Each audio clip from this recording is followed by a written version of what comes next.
Okay guys, here's the, pretty much you can say finished product. Hold on one sec. Okay, here's the finished product. I had to put some lighting on.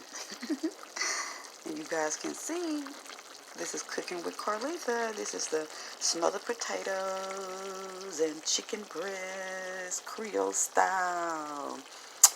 Smothered potatoes and chicken, Creole, Southern smothered potatoes and smothered chicken and potatoes. I'm going to call it Creole smothered chicken and potatoes. That's what I'm going to call it. Doesn't it look yummy, guys? Ooh, I'm going to take a picture and you guys can go on my Facebook page and see the picture of it, okay? But it is really done. I'm just letting it, it's so pretty. I just didn't want to turn it off just yet. But this is how it looks, and the potatoes are still kind of whole. Some of them broke up just right there when I stirred it a little bit. But for presentational, you don't have to stir it too much because the potatoes will break up. Okay? So they're really done. I'm going to fix this over a bed of rice. Okay?